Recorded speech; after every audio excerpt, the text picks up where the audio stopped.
Tidak ada kata cukup dalam berdoa. Halo teman-teman, gimana nih kabarnya? Udah siap belajar buat hari ini? Buat hari ini, insya Allah materinya tentang React JS yang bakalan disampaikan sama Mas Beta Priyoko dari AMCC Amkom. Mungkin biar nggak lama-lama, boleh langsung aja Mas. Ya persilakan. Iya, terima kasih Mas Mufti. Eh, Selamat siang teman-teman semua. Sebentar ya, saya share screen dulu.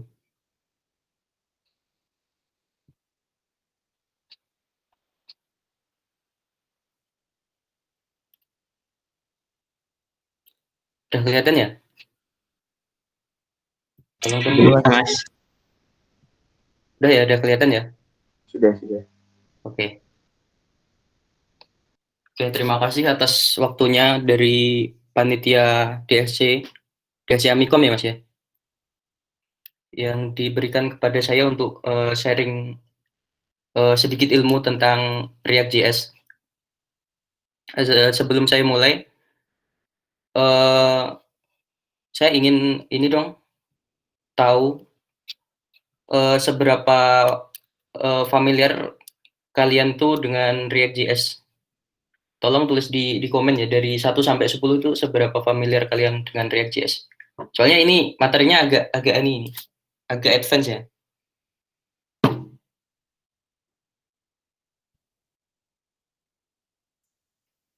Udah familiar semua kah? Atau baru mau belajar ini React.js? Oke, ada yang belum, baru belajar sedikit. Oke. Sebenarnya ini materi agak-agak advance ya. Tapi saya akan coba jelaskan ini sedikit-sedikit. Yang udah familiar pasti cepat ngertinya ya. Dan yang belum familiar, yang baru belajar, semoga dengan belajar ini nanti tambah semangat untuk belajar lagi ya. Oke, langsung saja saya mulai ya. Uh, jadi apa sih itu React.js? Nah, React.js itu adalah framework ya yang digunakan untuk membangun user interface. Nah, framework ini tuh didevelop oleh Facebook pada tahun, kalau nggak salah itu 2012. Oke, sebelum saya mau menyampaikan materi lebih dalam, alangkah baiknya kita kenalan dulu ya. Seperti yang disampaikan Mas Mufti tadi, nama saya Beta. Uh, saya itu seorang JavaScript antusias lah, bisa dikatakan begitu karena uh, untuk membuat aplikasi mobile dan web itu saya pure menggunakan JavaScript semua. Dan saat ini saya bekerja di Software Seni Indonesia sebagai JavaScript developer. Oke, materi yang akan kita pelajari hari ini adalah yang pertama adalah optimize React App. Jadi ada beberapa trik sih yang ingin saya sampaikan. Gimana sih cara kita optimizein React, aplikasi React kita itu supaya berjalannya tuh lebih lebih cepat, lebih mulus gitu loh. Kalau mungkin kita pas baru belajar ya, project-project awal itu projectnya kan masih kecil kan, kayak ibarat portofolio gitu kan. Tapi kalau udah di dunia industri itu kan banyak fitur yang harus dibuat. Tentunya kan semakin banyak code-nya itu kan bakalan ngaruh banget kan ke performance. Nah, maka dari itu kita siasati gimana kita nge-optimize itu React aplikasi kita ini. Dan yang kedua itu code splitting dengan React Lazy and Suspend. Jadi kalau kita coding kan nggak mungkin kan kita bakalan nulis code kita itu dalam satu file, itu kan nggak mungkin itu, ya kan? Maka dari itu kita perlu memecah-mecah memecah-mecah code kita itu jadi beberapa komponen dan reusable. Kemudian untuk Ya, ini sebenarnya code splitting itu bagian dari optimize juga sih. Untuk menambah performanya di React itu udah ada built-in eh, bisa dikatakan function ya. Built-in function buat eh, optimize, yaitu menggunakan React Lazy dan Suspend. Nanti saya akan jelaskan gimana cara gunainya React Lazy dan Suspend itu. Nah, kemudian yang ketiga kita bakalan ini mencoba memvirtualkan list. Kalau kita tuh punya listing banyak itu loh. Misalkan kalau kalian pergi ke mau booking hotel lah, mau booking hotel kan ada banyak hotel kan, itu kan otomatis datanya banyak itu. Nah, di React kalau data kita ngerender data sebanyak itu, misalkan 1.000 lebih, 1.000 list lebih, itu tuh bakalan ngaruh banget ke performa. Maka dari itu kita bakalan coba nge-optimize itu pakai library yang namanya React Window. Ini eh, yang code splitting sama virtualize ini juga masih ini sih bagian dari optimize juga sebenarnya. Dan kemudian materi selanjutnya yang akan kita bahas hari ini adalah pre-caching with workbox. Jadi eh, kalau di sini kalian pernah dengar ini nggak yang namanya progressive web app? Coba kalau kalian udah pernah tulis di komen. Nah, udah pernah dengar kan? Nah, itu kan saya coba terangin apa sih itu progressive web app itu. Nah, jadi progressive web app itu memungkinkan kita eh, untuk mengakses suatu website walaupun network kita itu nggak stabil atau bahkan offline sekalipun. Kurang lebih seperti itu. Nah, gimana gimana kok bisa kita nggak ada network tapi kok kita bisa ngakses web itu? Kalian pernah nggak sih buka web kalau buka suatu website dan ada pop-up add this website to home screen? Kayak gitu pernah nggak kalian? Halo? Pernah ya?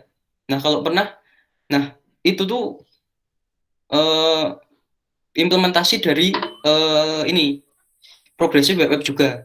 Nah, nanti kita akan belajar gimana cara masang pre-caching ini di aplikasi React. Kemudian yang selanjutnya, ini optimasi juga sih, pre-render route speed with React Snap. Ini bagian optimasi, karena kan kalau kalian buat aplikasi React itu kan, kalian biasanya menggunakan React App ya. Nah, React App itu kan default-nya adalah client-side rendering. Nah, kelemahan di client-side rendering itu adalah eh, performanya jadi lebih lambat. Kenapa? Karena gini, di React itu kan ketika kita ngejalanin aplikasi React, seluruh codingan kita kan di-compile jadi satu file. Nah, semakin banyak codingan kita, otomatis kan semakin ini kan, semakin besar juga ukurannya itu. Nah, ukuran juga ngaruh juga ke pas waktu kita ngakses web itu kan. Nah, kemudian materi selanjutnya adalah kita bakalan belajar gimana caranya nambahin website manifest. Nah, website manifest itu kaitannya dengan ini, materi pre-caching with workbox ini, atau progressive web app. Jadi biar bisa muncul tombol add to home screen itu kita perlu memprovide manifest dan icon-icon ya.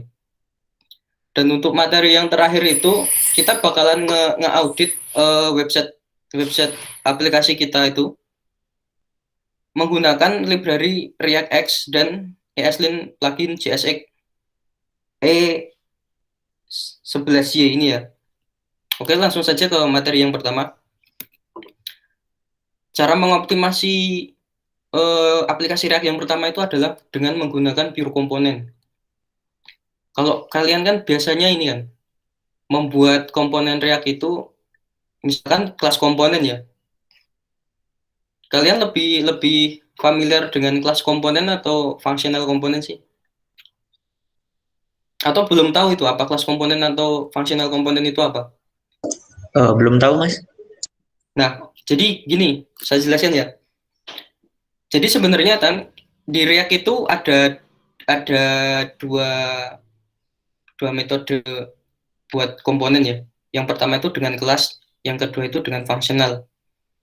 Nah, kelas komponen itu saya dulu awal-awal juga gunain kelas komponen, ya kan? Tapi sekarang akhir-akhir ini saya kebanyakan gunain fungsional komponen karena fungsional komponen itu selain lebih efektif juga dia bisa nambah performance juga. Jadi seperti itu. Nanti kita akan praktek. Kemudian sebuah komponen itu dikatakan pure komponen apabila komponen itu merender yang dirender itu sama outputnya dengan data yang dikirim oleh state ataupun prop.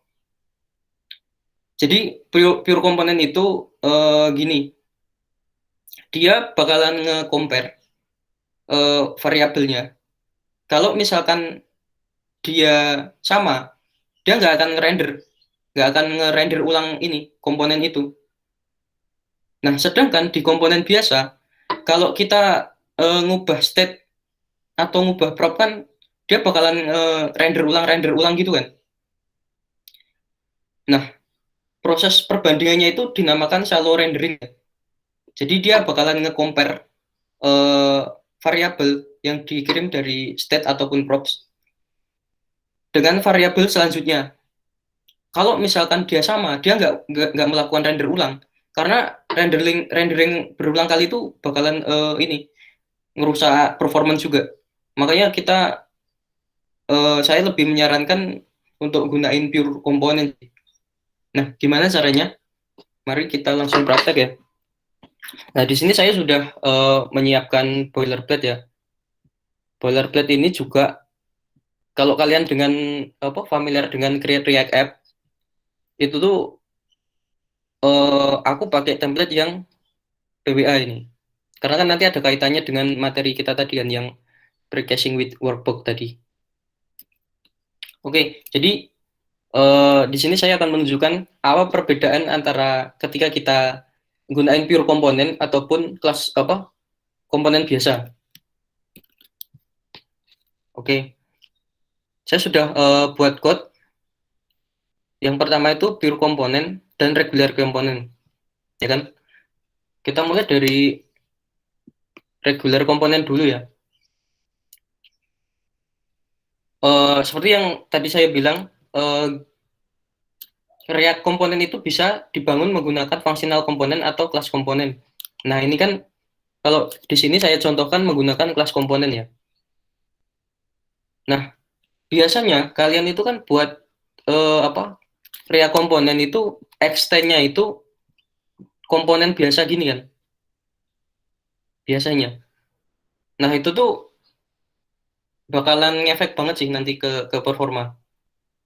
Nah, untuk yang pure komponen, kita tuh bisa nge-extend pure komponen ini. Jadi kita pure komponen dan komponen itu udah built-in di React-nya ya. Seperti itu. Kemudian ini saya tunjukin perbedaannya ya.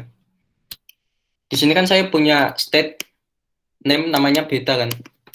Kemudian aku bakal buat function untuk ngupdate nama ini dengan nama yang sama.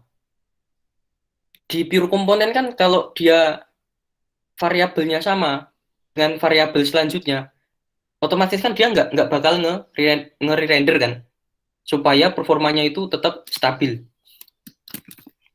Aku akan buat function untuk nge-update state. Nah, untuk yang baru-baru juga ya, kalau ini saya jelasin sedikit. Jadi struktur code React itu pertama kita harus ngimport lib dari React-nya. Kemudian kalau kita mau gunain kelas komponen, kalau kalian pernah belajar OOP itu kan ada kelas, ada konstruktor, ada metode kayak gitu kan. Iya. Nah, di sini saya akan coba uh, menunjukkan perbedaan antara regular komponen sama pure komponen.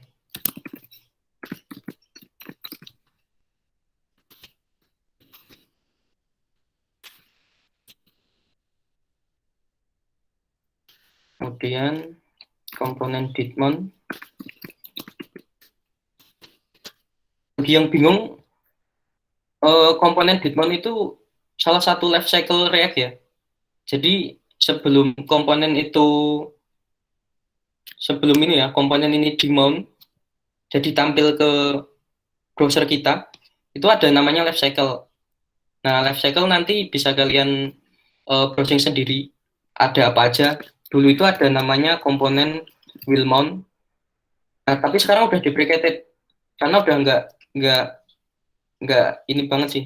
Itu ngaruh ke performa juga kalau kita masih gunain komponen will mount. Nah, ini kan udah deprecated nih.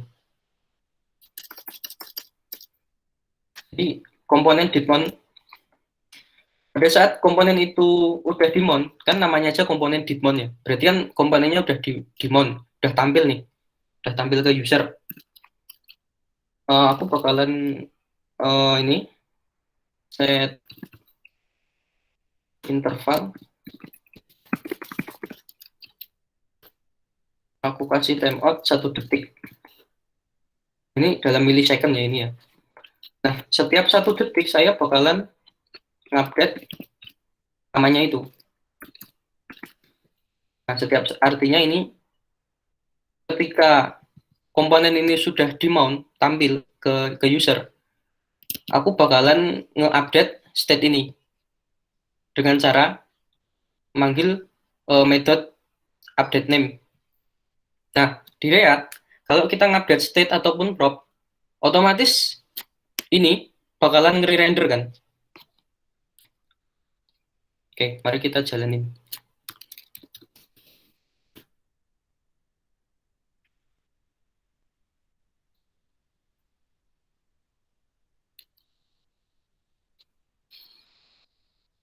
Sampai sini ada yang bingung? Kalau bingung langsung tanya aja ya, nggak apa-apa.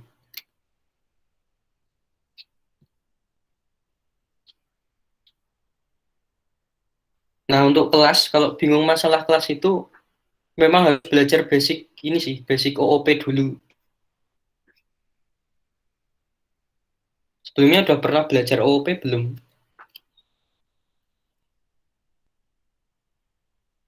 Oke, aku ulang yang ini ya. Jadi kan kalau kita pernah belajar OOP, OOP kan hubungannya dengan ini kan, Object Oriented Programming itu kan otomatis objek. Nah, sebuah objek itu pasti memiliki properti ataupun metode, ya kan? Nah, di React yang dinamakan properti itu ini loh, state-nya ini loh. Dan yang dinamakan metode tuh ini, update name sama komponen didmount.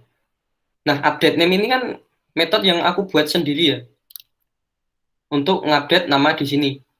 Nah, sedangkan komponen didmount itu metode tapi udah built-in React-nya.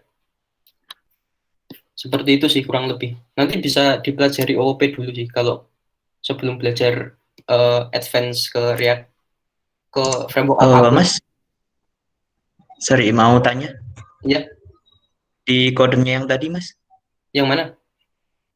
di yang konstruktornya itu dia supernya berarti ngambil dari parent komponen apa gimana Mas? Kalau kalau kita misalkan tanpa super, konstruktor tanpa super ini kan ini di JavaScript ya. Dia Iya. nggak bakalan bisa ini, nggak bakalan bisa jalan dia. Maksudnya berarti itu konstruktornya itu maksudnya parentnya yang mana gitu loh? Parent-nya Parent. tetap ini, tetap app ini. Oh, app-nya. Oke. Parent-nya app-nya ini. Jadi di komponen Oh. yang kita buat ini loh. Oh ya. Oke, seperti itu sih. Nah, sini saya akan menunjukkan perbedaannya ya antara ketika kita menggunakan pure komponen sama ini. Bentar.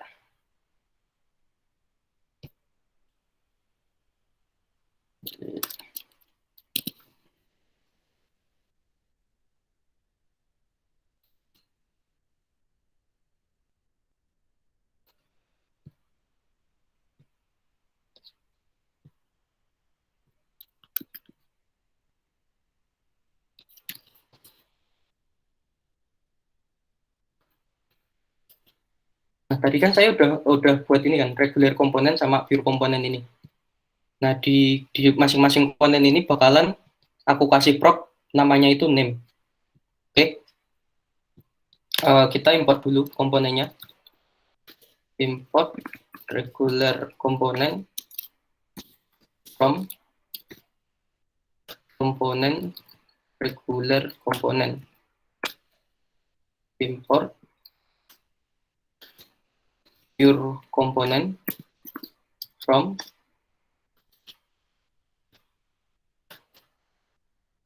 pure component. Nah, ini aku komen dulu.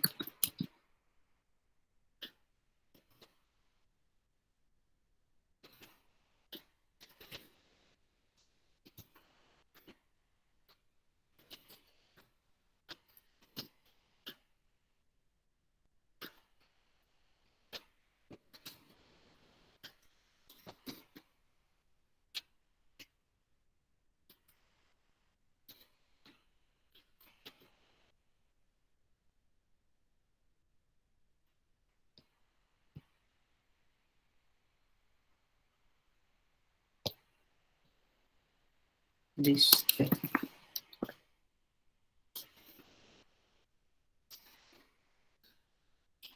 di state itu maksudnya dia bakalan ngakses ini ya, objek yang ini. Dia manggil di state.name, berarti kan dia masukin variabel isinya beta ini ya. Nah, ini kan sama-sama komponen, tapi yang satu pure komponen, yang satu yang regular komponen kan. Nah, yang saya kan tadi melakukan update setiap 1 detik dengan value yang sama kan. Nah, di regular komponen dia bakalan nge-render terus. Indikasinya ini kan. Tapi di pure komponen dia cuma nge-render berapa ini? 2 kali ya. Coba ku refresh. 1 kali di pure komponen. Jadi untuk optimize aplikasi React kita, saya lebih menyarankan untuk ini sih. Gunain pure komponen. Untuk child-nya ya, kalau parent kan dia harus harus regular komponen kalau parent. Ini kan tadi aku gunainnya untuk child-nya ya, child komponen. Nah kan child komponen hanya untuk nampilin data aja kan, biasanya. Seperti itu sih. Sampai sini ada yang ditanyain nggak? Kalau enggak, Mas, boleh lihat tadi yang regular komponen kayak gimana nggak? oh oke, boleh. Ini kalau mau tanya langsung pakai mic aja ya. Kalau lewat chat nggak kebaca sebenarnya. Oke, siap. Oh, gimana? Udah? Oke, udah. Terima kasih. Oke. Cuma bedanya itu ini loh. Komponen sama pure komponen. Seperti itu. Saya lanjut ya. Kemudian untuk cara selanjutnya untuk optimize aplikasi React kita adalah dengan menggunakan production build. Ini kan saya menjalankan ini aplikasi React ini kan mode development kan. Kalau kita lihat di package.json, saya tadi ngeksekusi command npm start itu untuk mode development. Nah, untuk saran optimasi yang kedua itu, ketika kita nge-serve aplikasi kita itu jangan pas mode development lalu di-serve. Lebih baik kita di-build dulu, kemudian di-serve pakai HTTP server atau ya server biasa lah. Jadi kalau di React itu, kalau mau di-build, caranya ketikan, ini kan di package.json itu ada script build kan. Tinggal di ini aja, jalanin aja, npm run build. Nah, saya lebih menyarankan kalian nge-serve aplikasi kalian tuh pas sudah di-build. Nah, outputnya pas kita nge-build React App itu bakalan masuk ke folder build ini nanti. Jadi yang kita serve itu yang udah ini, hasil build ini nanti. Karena kan kalau kita nge-serve-nya pas mode development, secara default kan React kan bakalan ini ngasih warning kalau misalkan dia, sebagai contoh ya, kalau kita melakukan looping list itu kan kita harus ini include key-nya kan. Nah kalau kita nggak include key, nanti bakalan muncul warning di konsol kita ini nanti.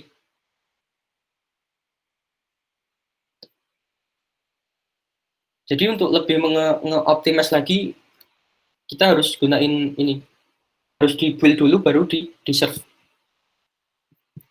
Nah, ini Mas kan mau tanya, ya, kalau berarti nanti kalau misal kerjaannya mau di-push di Heroku gitu, nanti yang di-push yang folder build aja, Mas?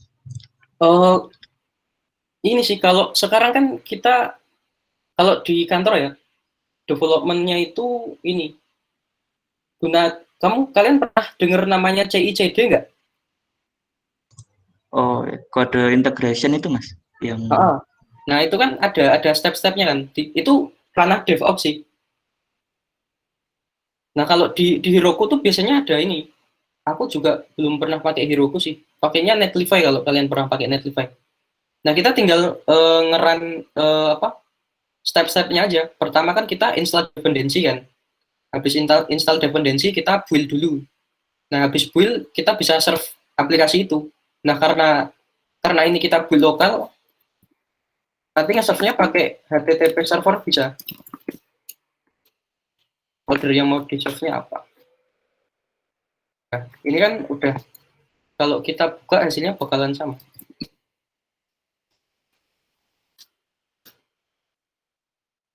$80 ya. Nah, tapi ini mode yang udah ini, ibaratnya mode production lah, seperti itu. Jadi cukup mudah ya gimana caranya kita nge-build. Kalau kita mau di development, tinggal kita npm start. Kalau kita mau nge-serve static file ya tinggal npm run build terus di-serve pakai server. Sampai di sini paham ya?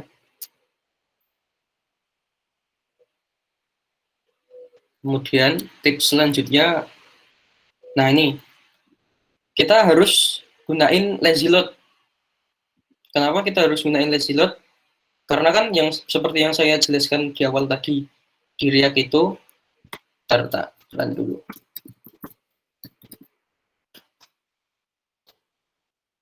Di aplikasi React itu nanti bakalan semua komponen itu bakalan dibundle jadi satu file. Nah kalau kita lihat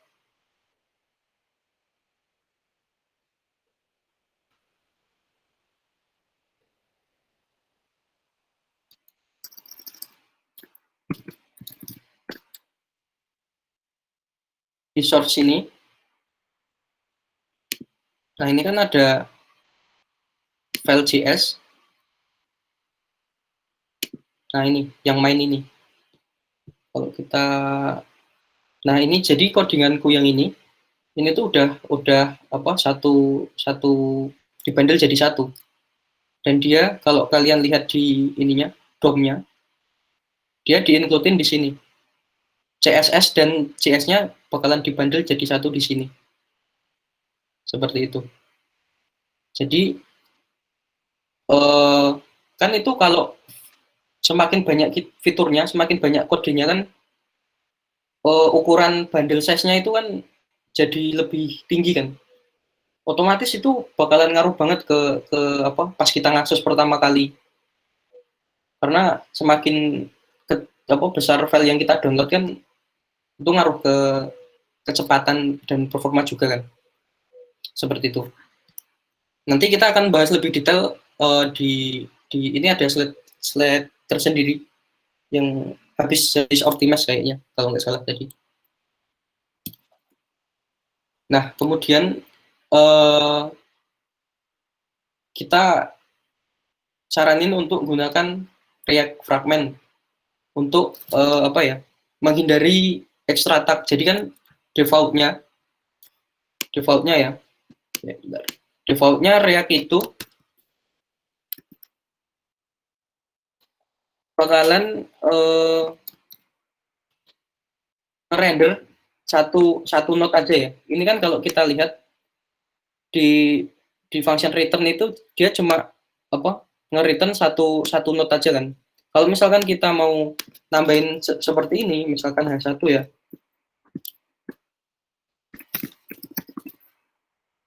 Nah, ini nggak bisa, dia bakalan error. Bentar, belum dijalanin.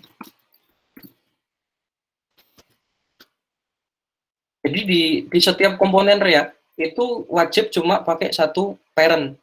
Nah, kalau di sini kan ada dua parent kan. Yang ini.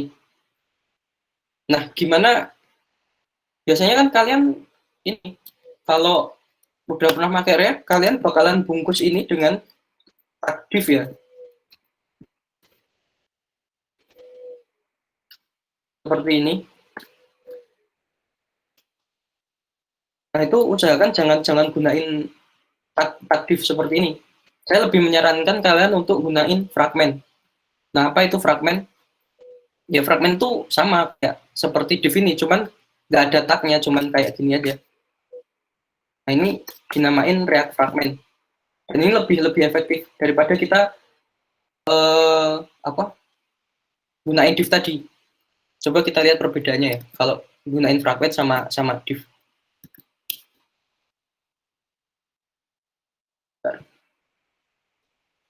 Nah, ini kalau yang gunain div ya tadi ya.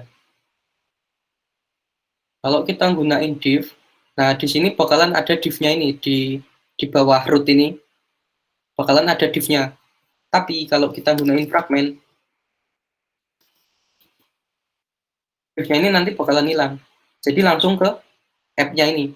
Jadi langsung dua komponen ini yang di render seperti itu. Sampai di sini ada yang ditanyain nggak? Nggak ada ya? Oke. Kemudian selanjutnya, nah jangan gunain inline function definition. Nah, kenapa kok kita nggak nyaranin gunain inline function? Inline function tuh yang seperti ini ya, saya contohkan. Nah, misalkan inline function itu ini aja deh. App ini ketika diklik, on klik.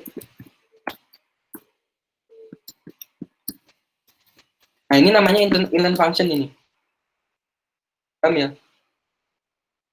Nah, ketika diklik dia bakalan misalkan alert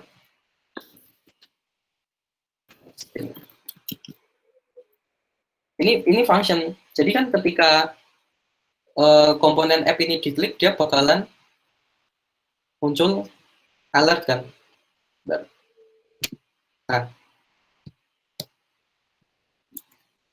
Nah, selain inline function kita itu bisa define function kayak yang ini tadi. Inline function ini kalau kalian gunain di aplikasi yang besar ya, yang fiturnya banyak itu bakalan mempengaruhi performa juga. Jadi aku lebih menyarankan kalau kalian misalkan ini aja, on click langsung, misalkan aku buat function lagi, display alert,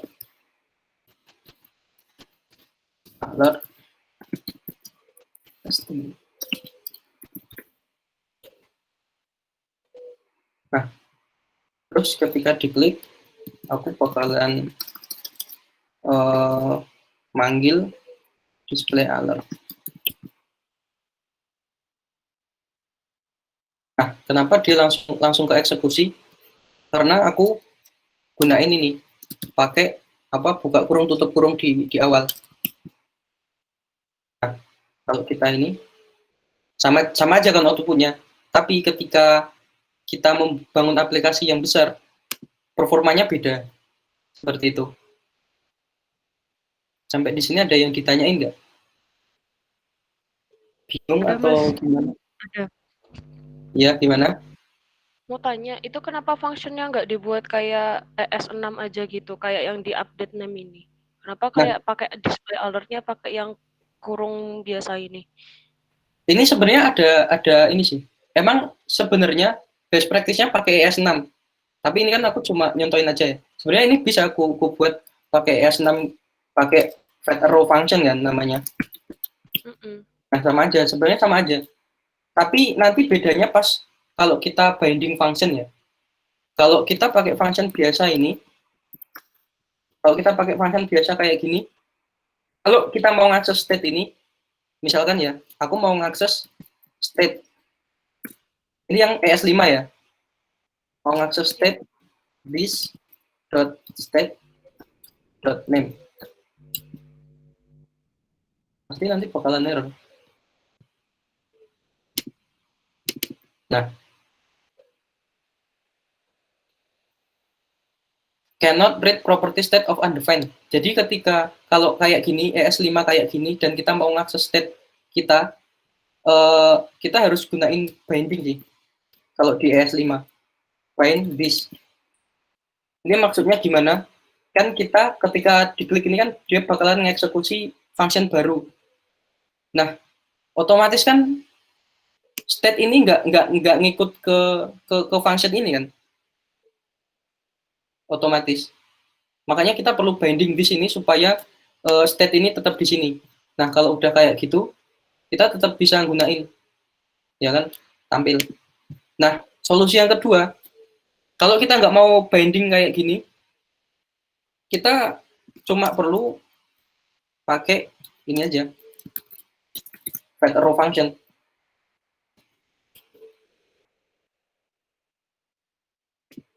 Nah, sama kan hasilnya. Seperti itu. Oke, Jelas ya? terima kasih, Mas. Ya, Jelas. sama-sama. Kemudian untuk yang selanjutnya, bind function early in constructor. Nah, ini ada kaitannya dengan yang sebelumnya ya. Tadi kan aku bicara tentang binding kayak gitu kan. Tadi kan aku supaya function ini bisa dijalanin, aku ngasih bind kayak gini, bind this, supaya function itu bisa dijalanin kan. Nah, tadi kan inline function nggak boleh, otomatis binding di apa di tagnya ini juga nggak boleh juga. Nah, solusinya gimana supaya kan kalau tak ilangin bindnya ini dia error kan tadi. Nah, solusinya biar biar bisa dijalanin, kita bind di konstruktor ini. Caranya this dot nama fungsinya apa, display alert sama dengan this dot display alert dot bind this. Nah, ini sama hasilnya dengan yang di sini. Yang di sini tadi, binding yang di tagnya ini. Tapi di sini untuk ngoptimasi performa, kita bind lebih awal. Jadi kita bind function early in constructor. Ini kalau kita, karena kita udah binding di awal, ini tetap jalan fungsinya, nggak ada error. Seperti itu. Kemudian, nah, tadi kan inline function nggak boleh. Terus bind di inline binding juga nggak boleh. Otomatis inline style juga nggak boleh dong.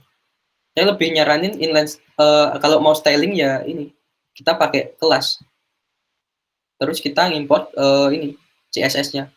Kalau misalkan kita ini kan di backup kan, ini kita bisa nambahin file ini ya. Ini kan udah ada index.css kan, tapi dia di import di mana ya?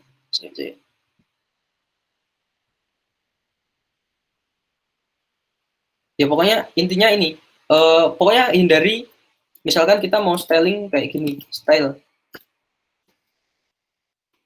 box sizing border box misal. Pokoknya jangan sampai kita gunain style binding, style di inline kayak gini ya. Pokoknya pakai class name atau ID, terus nanti styling kita bisa kita tulis di CSS-nya ini. Sampai di sini ada yang ditanyain nggak? Cukup jelas ya?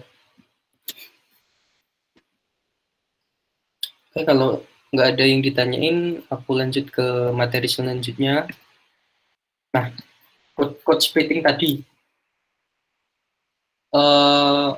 Ini bagian dari optimasi ya. Langsung saja kita gimana sih cara code splitting pakai suspend sama lazy itu. Nah, di sini aku udah buat komponen. Namanya calling lazy component. Nah, di awal tadi aku ngimport komponen di atas ini kan. Kalau yang normalnya, yang nggak best practice-nya lah, bisa kita katakan nggak best practice karena sebelum mengeksekusi code ini, dia kan bakalan ngimport komponen-komponen ini dulu kan, otomatis bakalan nambah waktu eksekusinya kan. Nah, dengan lazy komponen itu kita bisa ini custom ini. Jadi yang diimport dan yang ditampilin itu sesuai dengan kondisinya. Kalau misalkan ya, di sini kan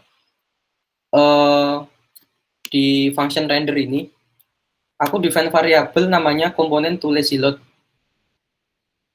Ini bisa saja ya, aku langsung import dari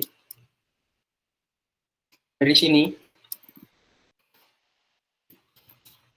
Nah, ini bisa saja aku import dari sini. Cuman kan itu bakalan ngaruh ke performance. Nah, gimana untuk optimize-nya? Nah, caranya adalah kita import dulu lazy sama suspend. Kalau di ini ES6 ya, namanya destructuring. Kalau yang bingung, biasanya kan import misalkan React from React ya.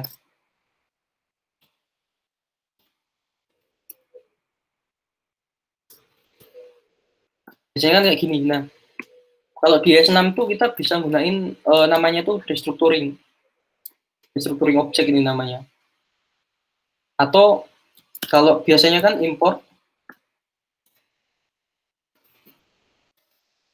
kalau mau gunain lazy ini, kita kan perlu ini biasanya kan panggil React lazy. Nah, ini ngaruh ke code juga kan. Atau mending kita ngimport destruktur dari awal daripada kita ngulangin nulis React ini berkali-kali kan. Seperti itu. Makanya aku lebih prefer pakai destructuring. Nah, di sini kan aku buat variabel namanya komponen yang akan di-load awalnya 0. Nah, komponen yang akan di-load ini dipengaruhi oleh prop-nya. Jadi nanti aku bakalan ngasih prop ke komponen ini. Bakalan ngasih prop-nya. Namanya itu name. Nah, jika name-nya itu equal to beta, maka yang di-load itu ini. Komponennya beta yang ini. Nah, ketika komponennya itu Prioko, yang di-load itu yang Prioko ini. Nah, ini ya. Seperti itu. Langsung aja aku tunjukin. Ini udah nggak kepake, aku buang aja.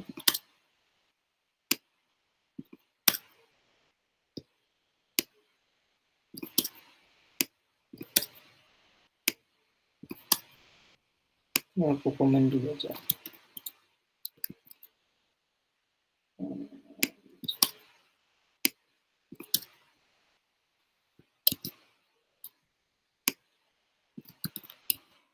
Nah, pertama aku bakalan import komponen tadi. Atau bisa langsung gini ya. Kalau di VS Code tuh enaknya bisa auto import kayak gini. Nah, tadi kan di komponen ini, komponen lazy ini, dia kan bakalan ngecek prop namanya name ya. Sini name this state name.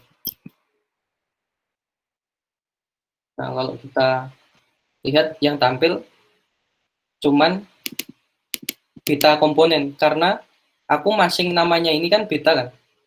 Kalau misalkan state-nya ini aku ganti Pyoko, dia yang di load, nah ini, yang ini. Jadi dia cuma import satu komponen. Kalau langsung kita import di atas tadi kan komponen dua-duanya bakalan ke import kan. Nah, seperti itu. Terus, ini kan ada suspend. Suspend ini menerima parameter atau props, menerima props fallback. Nah, fallback ini dia elemen yang akan ditampilkan sebelum komponen ini selesai di load. Jadi kan kalau misalkan aku refresh, tampil nggak tadi yang apa loading tadi. Nah, kelihatan ya. Jadi ketika komponen ini belum selesai di load, yang akan ditampilin adalah ini, loading ini. Nah, ketika komponen udah selesai di load kan otomatis yang ditampilin yang komponen sesuai kondisi ini. Dari sini ada yang ditanyain nggak? Nggak ada? Kalau nggak ada, tak lanjut ya.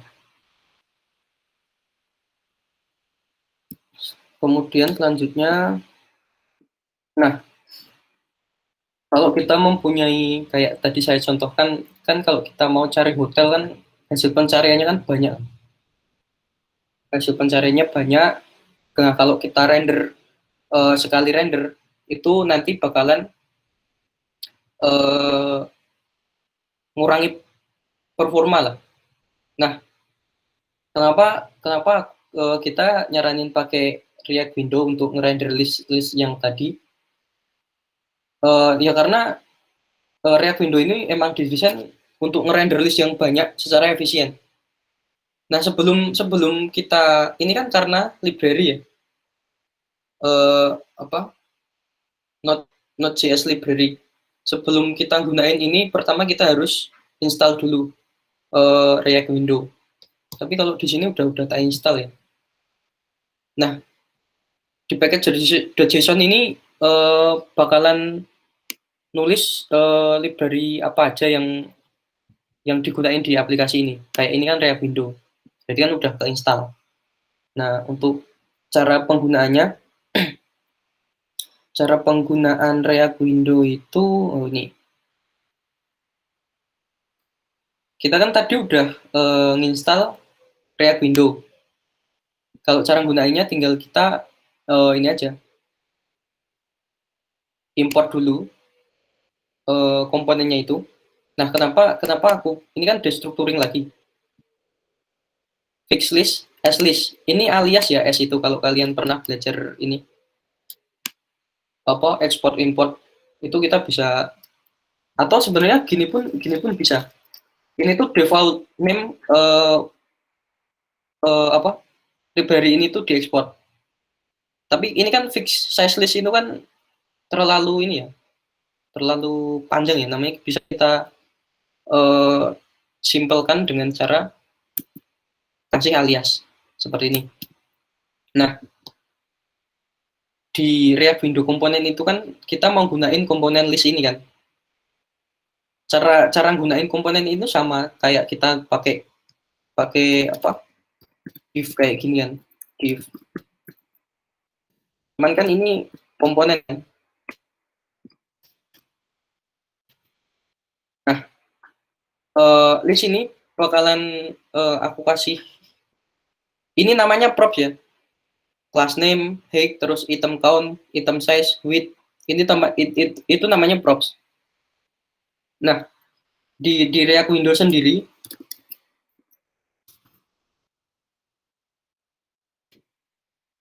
kalau kita mau gunain tuh kita harus kita ada prop yang wajib diisi.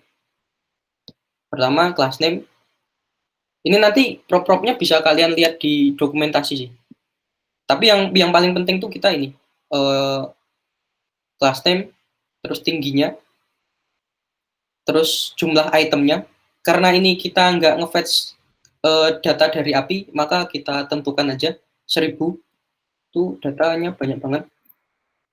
Nah, kemudian item size ini kalau misalkan kita ngerendernya secara vertikal, dia bakalan jadi kayak ini loh, tingginya row-nya ini nanti kalau kita ngerendernya secara vertikal. Tapi kalau kita secara horizontal, ini bakalan jadi width-nya. Jadi kan simpelnya gini, kalau width itu kan apa? Horizontal, kalau tinggi kan vertikal kan. Seperti itu. Kemudian kita import aja di main app kita. Ini udah nggak dipakai, dibuang aja. Komen aja. Pertama kita harus import dulu React window komponen from komponen React window komponen. Kemudian langsung aja kita panggil window komponen. Nah, seperti ini. Kalau kita inspect,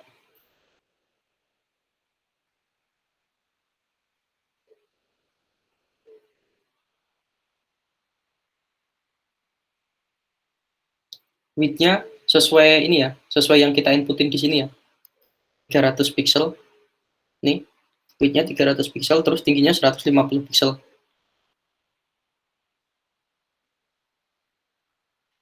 Nah, seperti ini.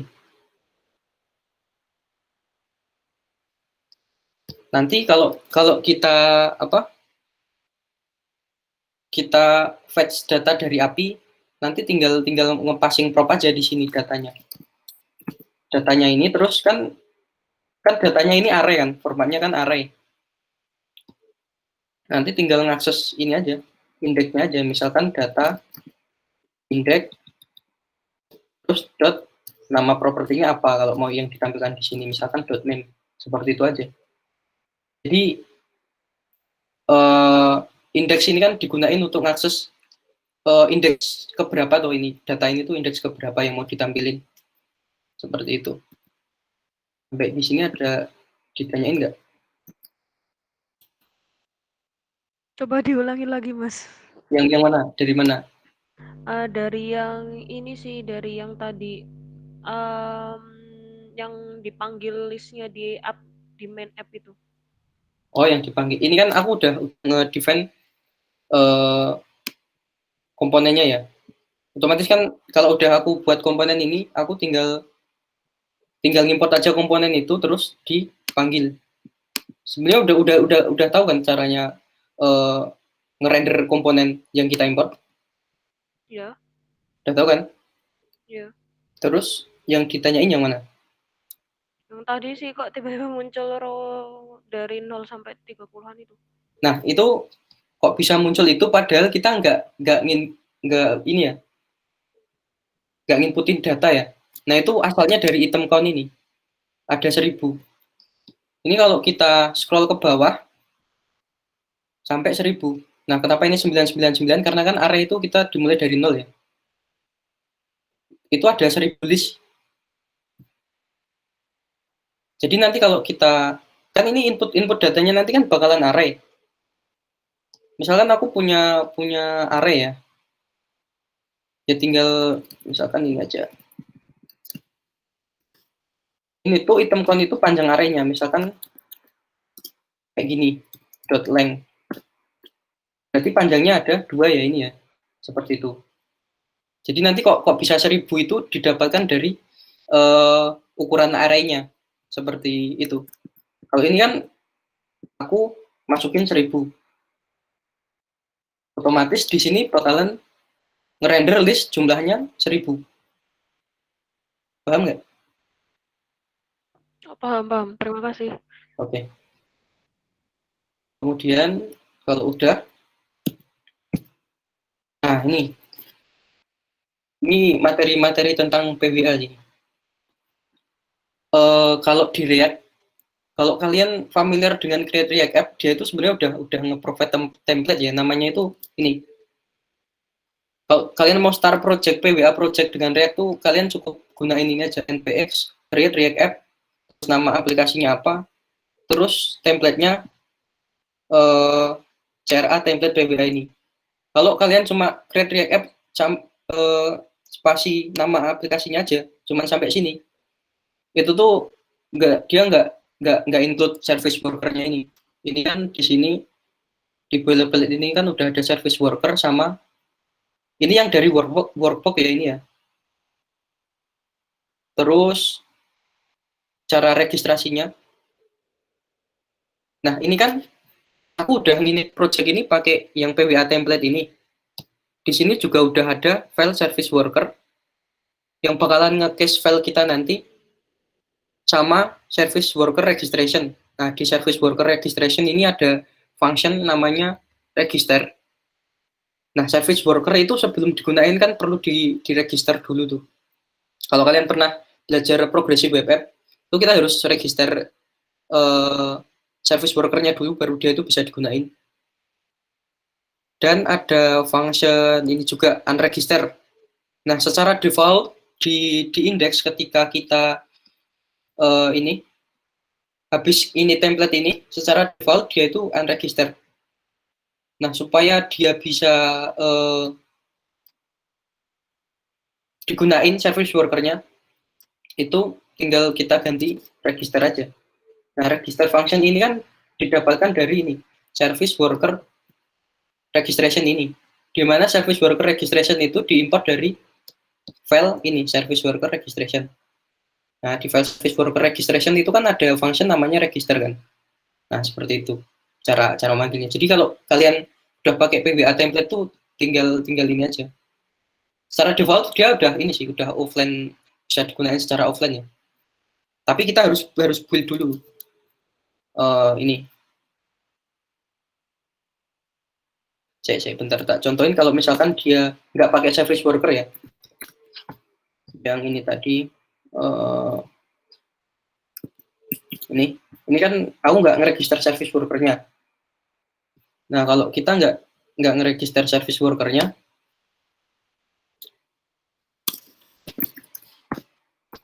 pas nanti aku matiin networknya di sini, dia bakalan nggak bisa diakses.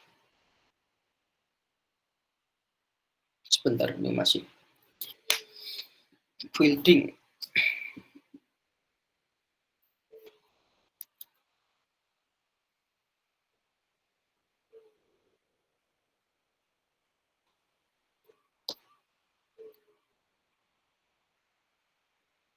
Kalian tuh kebanyakan masih mahasiswa atau ada yang udah kerja sih? Nah, ini udah ya.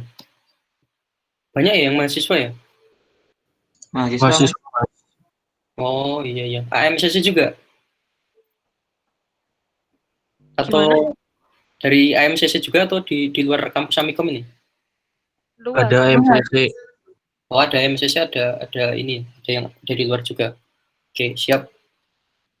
Nah, kalau ini kan service worker aku mati ini.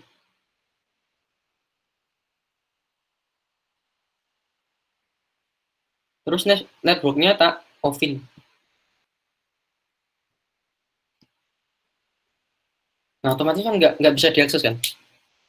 Nah, kalau bedanya dengan kita pakai yang PWA template tadi, kan PWA template tadi udah include konfigurasi service worker kan.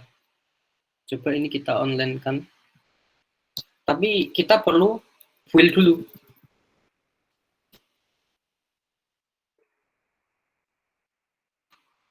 Udah, terus kita build.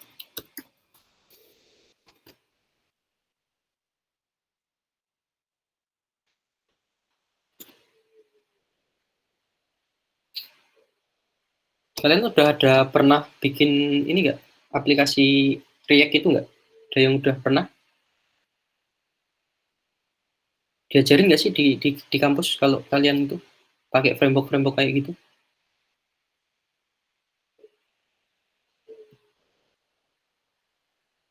Diajarin, tapi gagal paham. Oke, enggak apa-apa. Karena memang sebelum kita lari ke framework, kita tuh wajib nguasain basicnya. karena kita pelajari ini React, basic yang wajib kita kuasai itu adalah JavaScript, termasuk OOP in JavaScript, kemudian HTML, CSS, JS. Nah, nanti advance-nya, kalau CSS-nya udah advance, bisa pakai CSS preprocessing. Kalau kalian pernah dengar yang namanya SCSS, SAS, seperti itu. Ini build-nya udah ya. Nah, ini kita save dulu. Kemudian kita panggil. Post berapa tadi portnya? 80.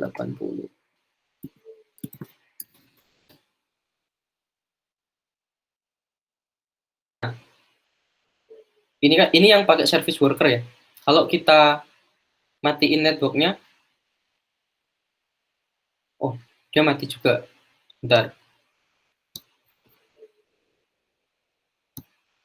Sebentar.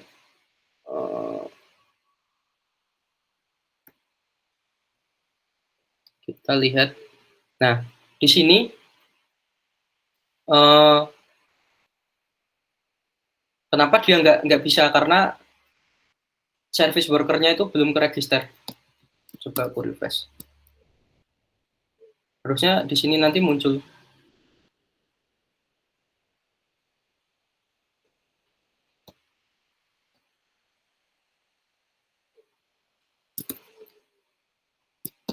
Atau kita pakai mode yang development aja ya.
Bentar, ini ada error nih.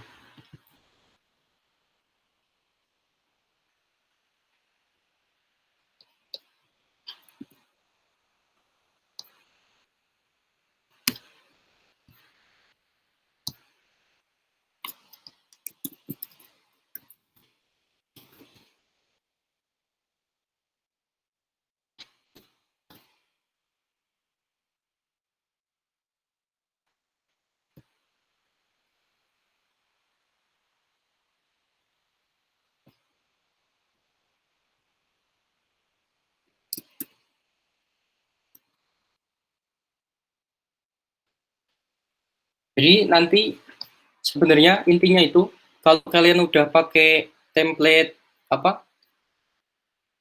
template PWA ini, kalian tinggal manggil ini aja, service worker registration, terus register. Nah, ini saya nggak tahu kenapa. Kemarin tuh saya coba itu bisa offline, tapi kok sekarang tuh nggak bisa. Coba sekali lagi ya.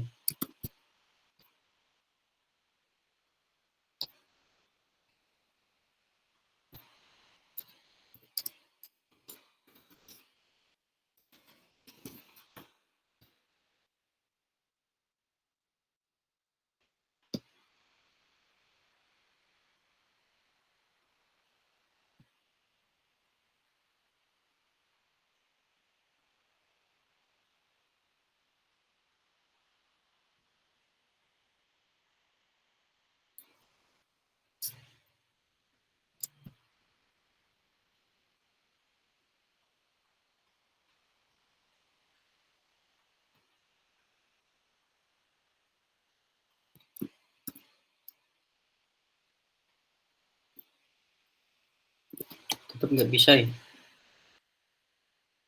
Oke, nanti akan saya debug lagi code-nya. Jadi intinya ketika yang mengindikasikan aplikasi itu PWA atau bukan itu apa sih? Sebenarnya ada di ini di service worker registration ini.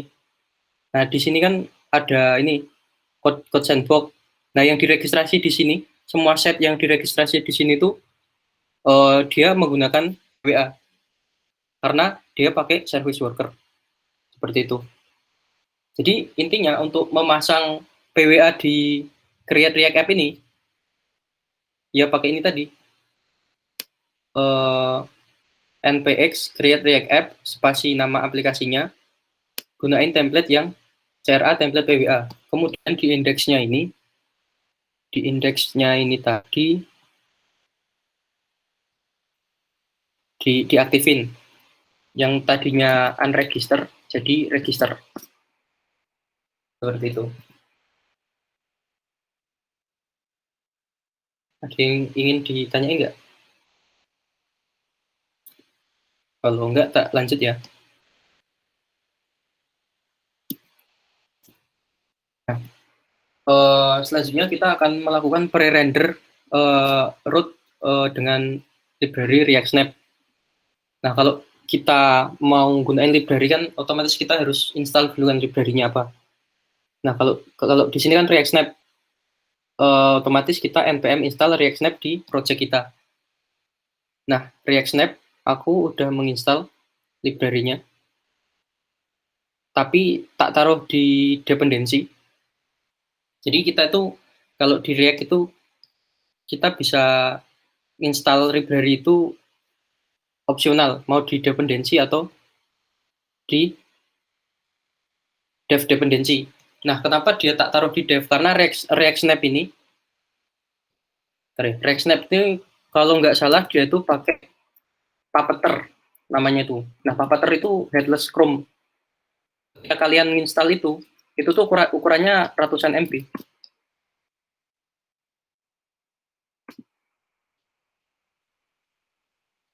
Pas kalian npm install React Snap itu bakalan, nah ini kan, dia menggunakan headless Chrome to crawl all available link. Jadi, kenapa aku taruh di dev dependency? Alasannya karena dia itu pas installnya itu dia perlu download file ratusan MB itu tadi.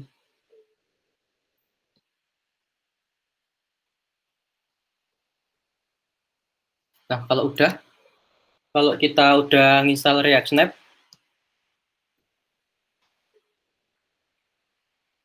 tadi kalau diklik checkboxnya gimana Mas? Masih bisa offline? Ini tadi kan ada kendala kan. Aku juga nggak tahu kenapa service worker-nya nggak ke register kan. Padahal udah aku panggil function registernya. Yang jelas kalau indikasinya dia bisa offline atau enggak itu di sini. Kalian ini ya, inspect elemen, terus masuk ke tab application. Ada nggak? Ini kan scope-nya localhost 3000 ini kan. Di sini kan nggak ada. Berarti kan dia nggak ke register service worker-nya. Jadi dia nggak bisa offline. Tapi kalau dia ke register, dia bisa offline. Seperti itu. Kemudian tak lanjut, ini. Kenapa kita harus gunain pre-render? Nah, secara default kan Create React App itu kan ini, dia ngerendernya itu di klien kan. Nah, rendernya di klien, seperti yang saya jelasin sebelumnya tadi, dia bakalan mempengaruhi performa, karena kan perlu download bundle size yang besar tadi kan. Nah, dengan React Snap itu, kita bisa ngoptimasiin performanya. Jadi, terus cara makainya itu gampang. Setelah kita install React Snap, kita masuk ke package.json, kemudian di dalam script ini, objek script ini kita tambahin post build Nah, itu kita kasih React Snap.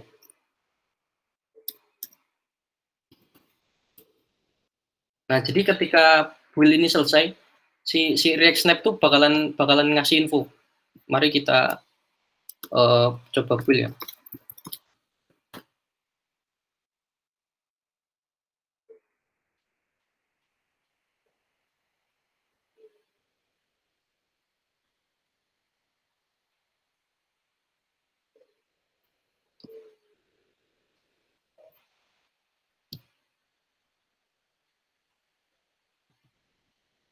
Oh, maaf, satu lagi. Setelah di package.json kita tambahin scriptnya untuk post build itu ngeksekusi React Snap, di indeksnya itu juga perlu kita ubah. Ini kan defaultnya kalau client side rendering. Nah, kita komen, kita pakai ini. Seperti ini. Jadi React Snap tuh kayak apa ya? Kayak semi server side rendering. Jadi kan kalau client side app di public file ini, di public folder ini ada file namanya index.html kan. Nah, isinya itu kan ada ini. Div ID root. Ini parent aplikasinya kan. Nah, dia kan nggak punya child. Jadi di sini kita kita cek dulu apakah dia punya child. Caranya kalau kalian pernah belajar JavaScript, gimana cara selektor elemen, ini kan di index.html tadi itu kita ada div ID-nya root kan. Nah, di sini kita bakalan nge-select parent itu dengan cara document.getElementById root, karena kita tadi pakai selektor ID. Nah, kita bakalan ngecek apakah si root element ini punya child. Kalau di client side kan dia nggak punya child nih. Nah, nanti ketika kalau client side kan dia alurnya gini kalau di client side. Dia file di-download, kemudian baru di-mount ke sini. Kalau kalian pernah belajar gimana cara nge-mount nambahin elemen pakai JavaScript, nah itu kalau client side tuh kayak gitu. Jadi kita ngubahnya tuh di client, bukan di server. Kalau website zaman dulu itu kan kita udah dapat hasil renderannya dan .html itu kan. Nah, kalau di client side itu enggak, dia jadi di-download dulu bundle-nya tadi, nah baru di-mount. Nah, kalau otomatis kan kalau client side dia nggak punya ini kan child node kan, karena cuma isinya kosong tadi di sini tuh. Nah, ini kan kosong tuh, nggak ada childnya. Nah, kalau pakai React Snap kita harus ngecek dulu apakah dia keadaannya di server. Nah, kalau keadaannya di server kan udah di render, otomatis dia punya child node kan. Kalau di React Snap gitu. Nah, kalau udah di client, dia baru pakai yang ini. Nah, kita build lagi. Nah, ini kan kalau kita pakai React Snap, dia library-nya udah tinggal pasang aja ya, jadi mudah kan. Tinggal install, terus sesuaiin di package.json-nya, sama di index.js-nya ini. Seperti itu.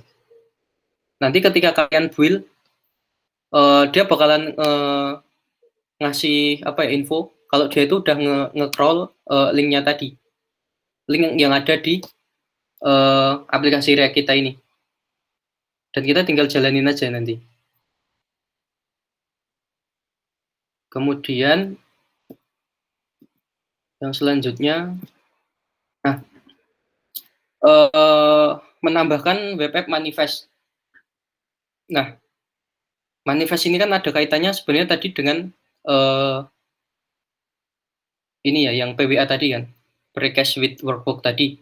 Nah, karena tadi agak error, dan sebenarnya itu secara default ketika kita inisiasi project pakai template create React App tadi, di folder public itu ada file namanya manifest.json ini secara default.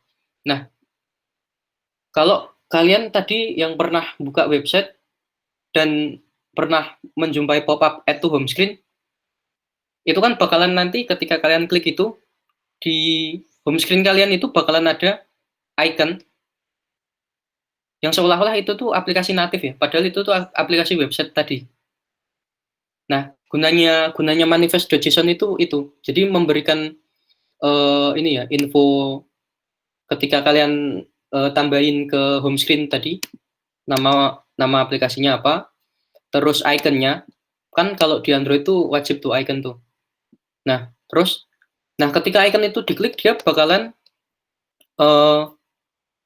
buka, sebenarnya yang dibuka itu browser, tapi tampilannya itu seolah-olah natif, aplikasi natif. Seperti itu. Jadi mudah banget sih ini kalau untuk masalah propertinya bisa di ini ya, dicari di ini manifest.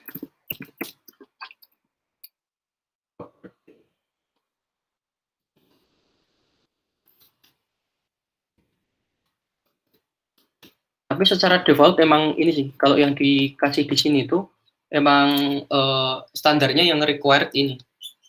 Kayak short name, terus icon, kemudian star URL-nya. Star URL tetap dari root nanti.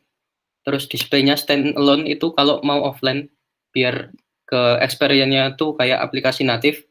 Kemudian kita bisa ngubah temanya sama background color-nya.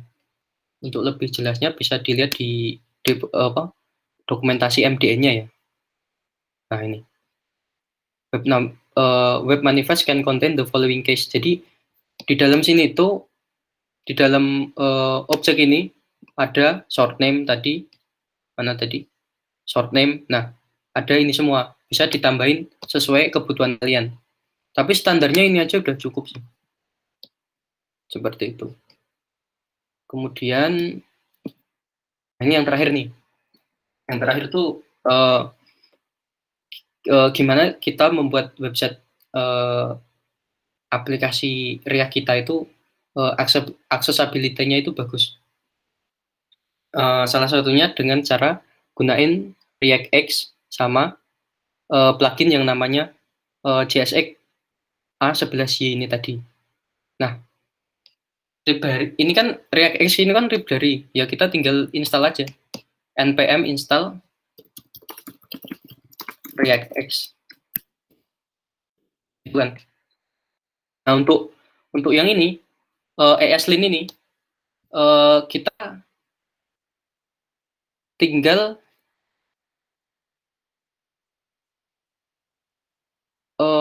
kalau di Visual Studio Code itu ada plugin namanya ESLint. Nah, di sini kan aku udah install nih. Nah, ini tuh nanti bakalan nunjukin sintakmu tuh kurang apa ya. Kayak contohnya ya. Nah, setelah kita install plugin ESLint ini tadi, kita tambahin file namanya di root project kita ya, bukan di src. Di root project kita itu namanya .eslintrc.json. Isinya adalah objek extend React App. Agar apa? Ketika aku ini kita gunain yang ini.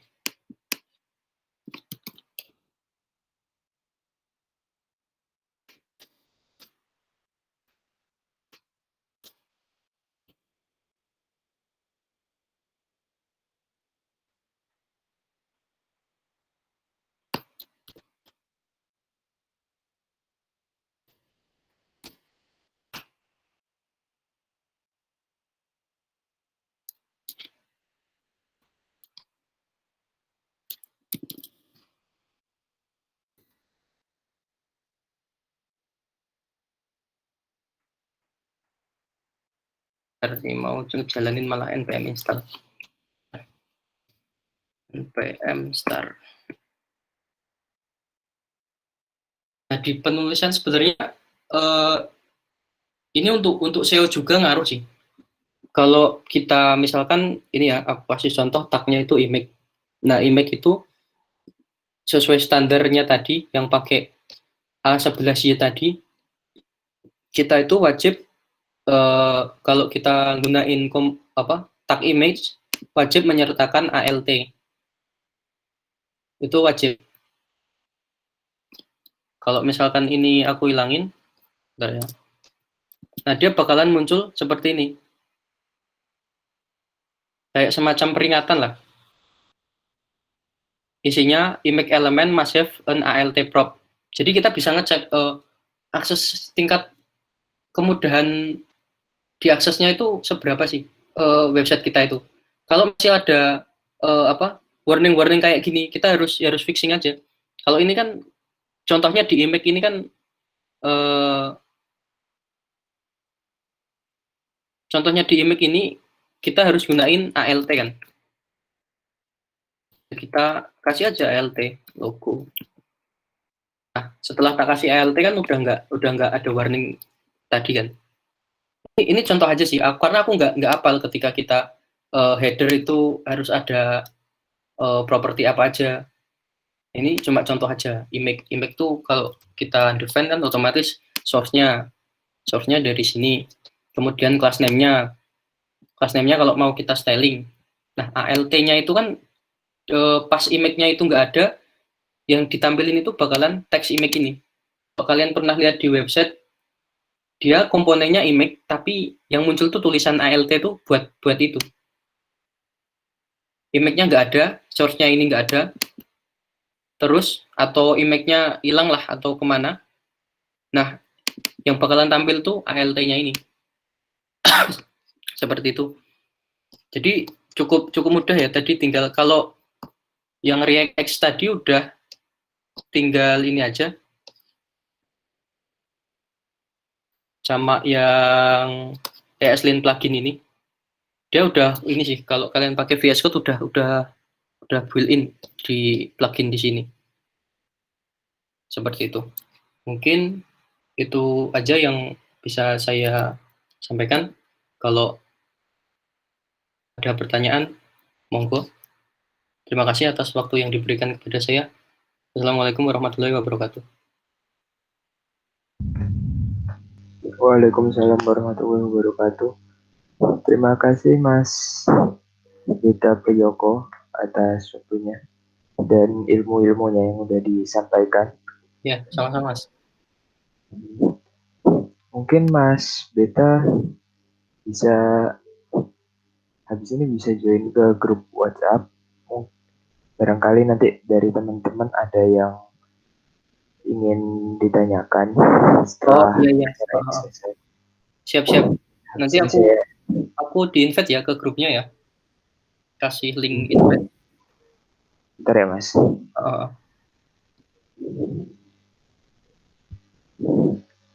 Buat teman-teman jangan lupa buat isi presensi ya. Yang belum isi presensi, monggo diisi dulu presensinya.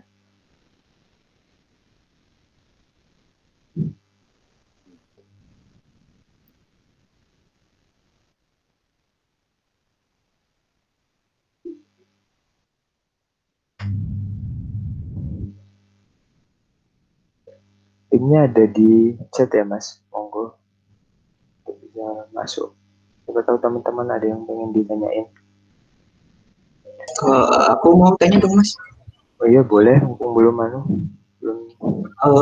Kalau bedanya konsep komponen di React sama di Vue apa ya? Soalnya aku kemarin sempat belajar dikit kalau komponennya di Vue tuh pakai file.vue kan. Tapi kalau di React tadi komponennya pakai file.js.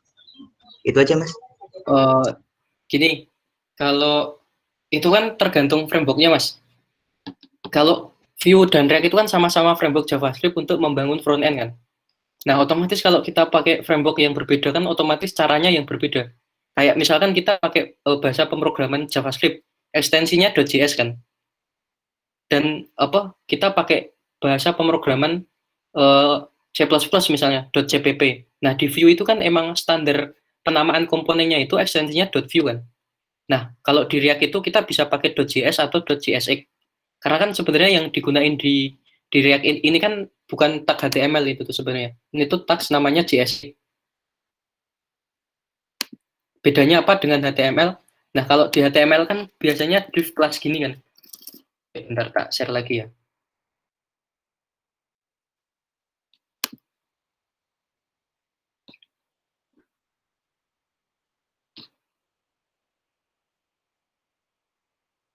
Udah kelihatan ya? Nah, bedanya apa kalau JSX sama HTML? Kalau properti di JSX itu penamaannya itu kayak camel case itu loh. Tahu nggak camel case itu apa? Kayak misalkan kita mau paham ya camel case itu, paham ya? Paham. Yang orbital di tengah itu kan, Mas? Pokoknya gini, camel case itu misalkan kita punya dua kata. Misalkan kita punya dua kata. Class name kan itu dua kata kan. Nah, kita gabungkan jadi penulisannya itu yang pertama itu kecil, kelas. Nah, setelah itu name-nya itu di kapitalis yang setelah itu. Seperti itu sih. Nah, kalau di JSX emang propertinya itu camel case, kayak di style inline style tadi. Nah, itu kan sebenarnya CSS tapi di camel case kan. Misalkan border box.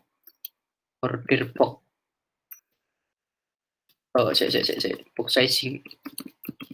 Box sizingnya border box misalkan. Nah, ini kan camel case itu seperti ini. Kan box sizing. B-nya kecil, terus S-nya ini besar. Seperti itu. Jadi intinya ini sih, kalau intinya itu cuma beda framework aja. Otomatis kalau beda framework, beda cara penamaan komponennya juga. Emang kalau view itu kan kalau aku juga pernah pakai view, pakai buat komponen itu kita ekstensinya .view. Dan kalau di React bisa JS atau JSX. Nah, ini kan JS. Itu bisa juga JSX kayak gini, itu bisa. Sama aja. Tapi aku lebih prefer pakai JS sih, karena udah terbiasa pakai JS. Seperti itu. Tapi maksudnya kayak pas pemanggilan komponennya itu mirip-mirip apa gimana, Mas? Karena ini secara kan front end framework kayak React sama Vue itu dia ada namanya life cycle juga.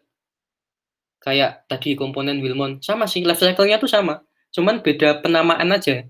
Kalau di Vue tuh apa ya, dulu tuh aku lupa namanya itu, udah lama nggak megang project Vue ya. Jadi setiap framework tuh pasti punya life cycle. Misalkan Vue.js life cycle.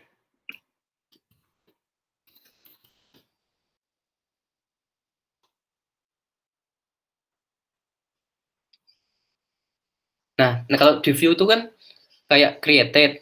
Created itu kalau di React itu tadi yang saya sampaikan komponen did mount. Karena kan udah ini kan. Oh, enggak, ding. Sorry. Nah, komponen did mount itu sama dengan mounted. Nah, kalau komponen will mount yang di React yang udah deprecated tadi, kalau di Vue itu sama dengan before mount. Jadi intinya cuman beda gimana ya, cara penggunaannya aja. Tapi secara life cycle kurang lebih sama sih. Seperti itu. Ada lagi yang ingin ditanyain? Aku tak join grupnya dulu ya.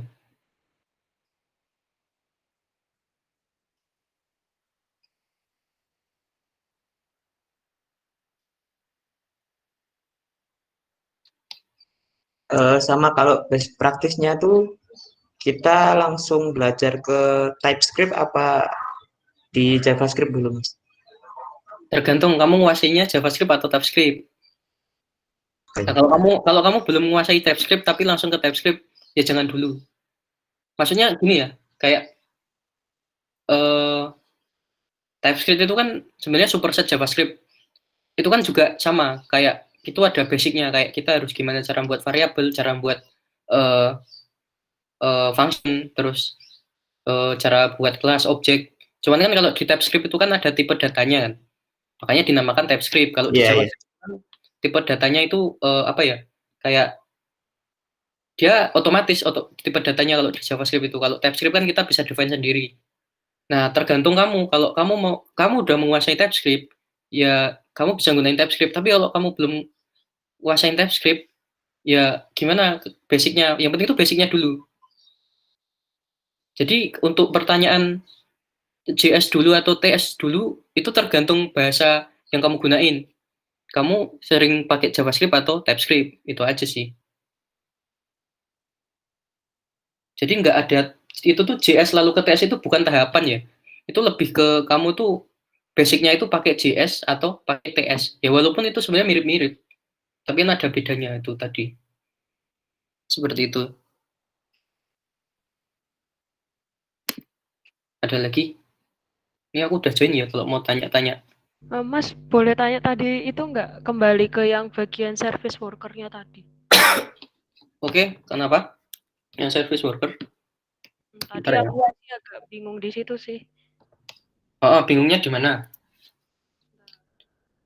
Di service worker. Itu Yang registernya sih, pas tadi kan itu di yang di index. terus Ini tinggal manggil aja. tinggal manggil. Ini kan service worker registration, kelihatan ya ini ya.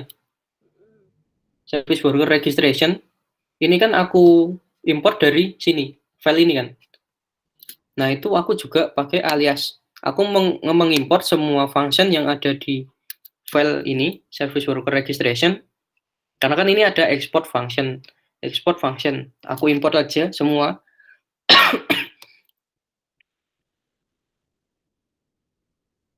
Nah, ini kan aku import semua di sini. Jadi aku tinggal manggil ini aja, service worker registration.register. Secara normalnya dia harusnya ini sih. Kayak kita pergi ke function register ini. Nah, di function register ini kan intinya dia bakalan si service worker ini bakalan di execute untuk di register, dimasukkan ke ini tadi. Dimasukkan ke ini, ke sini nanti. Tapi nggak tahu kenapa tadi kok nggak jalan. Tapi secara normalnya kalau jalan nanti bakalan ada indikasinya di sini. Di application ini nanti ada manifestnya. Oh, manifest ada sendiri di sini. Nah, ini manifestnya dan service worker-nya di sini. Dan nanti semua file-file yang ke-download itu bakalan disimpan di cache storage ini.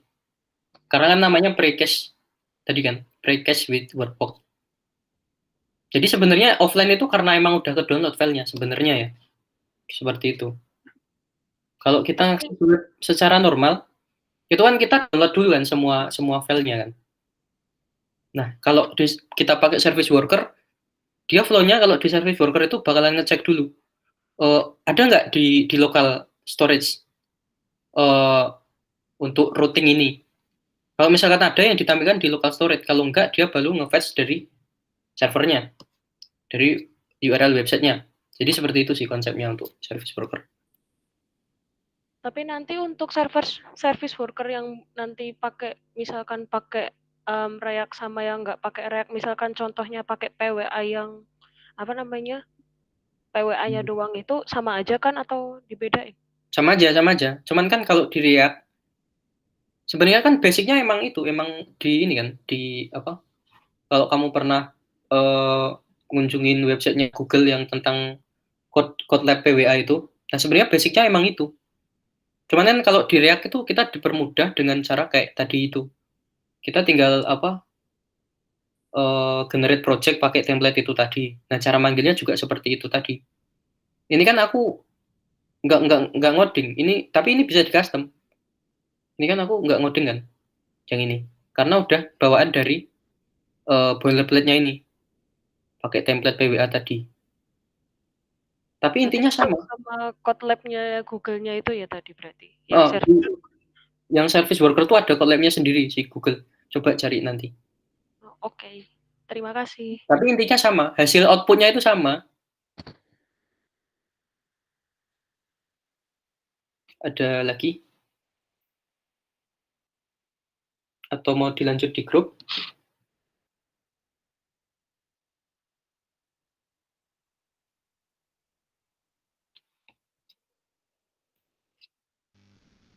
Mungkin karena waktunya terbatas ya. Kalau ada satu pertanyaan lagi, kalau nggak ada Dilanjut di grup aja. kita tutup ya, lanjut di grup aja. Mungkin ada satu pertanyaan lagi mungkin.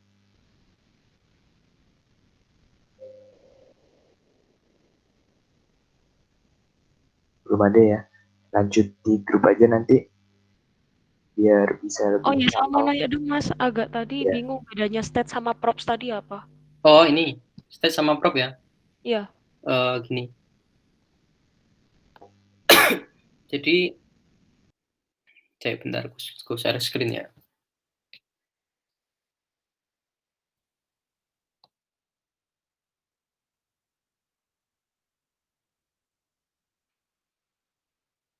Calling, oh ini aja.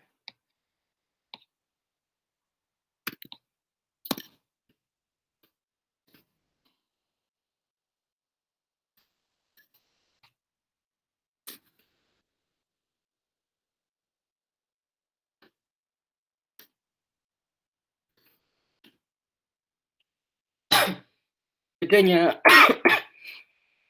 state sama props ya. Ini aku bukain komponen yang ini. Kalau di state itu kan aku define di komponen yang ini, yang parentnya ini. Ini kan aku define state this.state.name sama dengan Ryoko ini kan. Ini state. Jadi state itu properti yang ada di dalam komponen. Aku bisa juga di sini kan di komponen lazy ini kan aku juga punya state kan. Nah, kalau props itu dia state yang kita passing dari parent ke child. Kalau kita konsol, bentar, running dulu ya. Oh, udah running.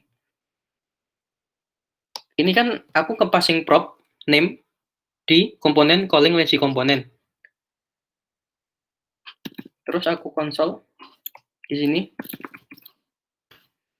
is.props.name atau this.prop aja lah biar jelas.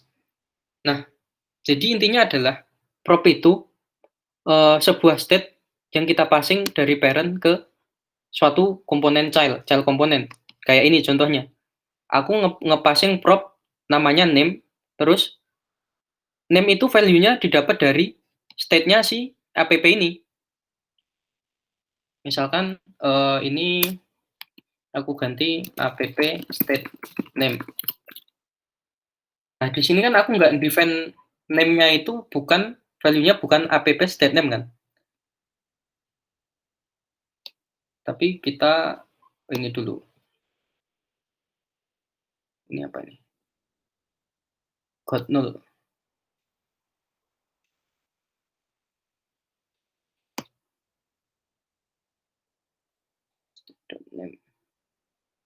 Oh enggak, ini berarti kudu disamain ini.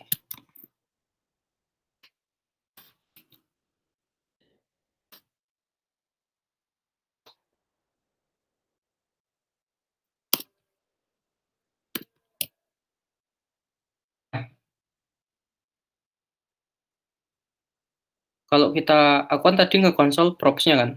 Nah, props-nya adalah name ini. Name-nya sesuai dengan yang aku passing dari parent. Nah, kalau aku misalkan tampilin ini di sini ya.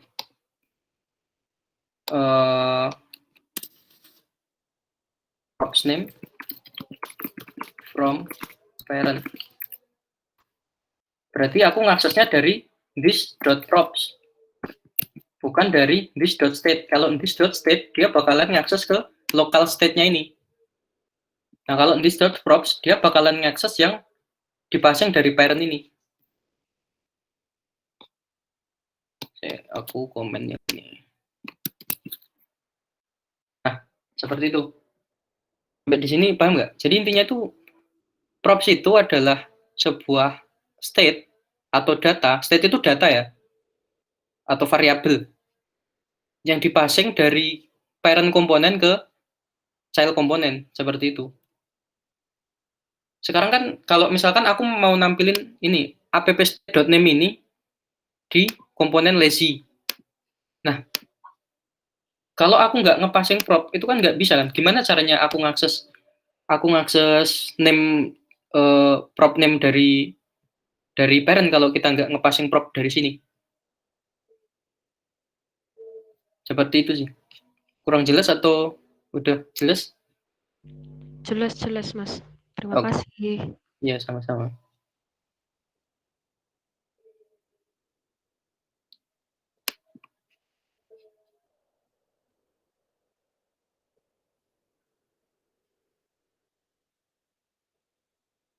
Kalau udah saya cukupkan dari saya, cukup ya. Monggo Mas Mufti dilanjut.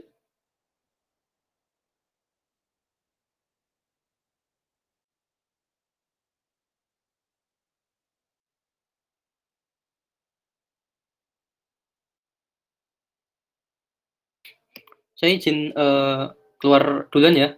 Terima kasih atas waktunya teman-teman. Ya, terima kasih banyak Mas Vita. Ya, sama-sama.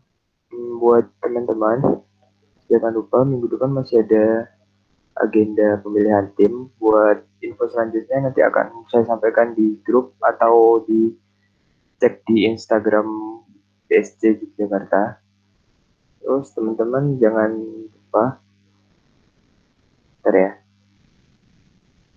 ada dari DSC kami buka pre-order buat merchandise. Nanti saya kirim di grup aja. Sebenarnya udah pernah saya kirim merchandise-nya apa aja. Baju, stiker, dan lain sebagainya. Kalau buat teman-teman yang mau pesen, silahkan pre-order. Mungkin sekian buat sore hari ini. Mari kita tutup dengan berdoa. Berdoa, silakan.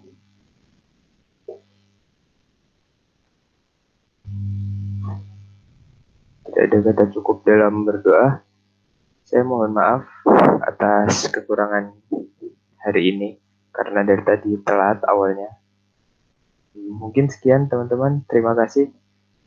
Semangat belajarnya. Assalamualaikum warahmatullahi wabarakatuh dan selamat sore.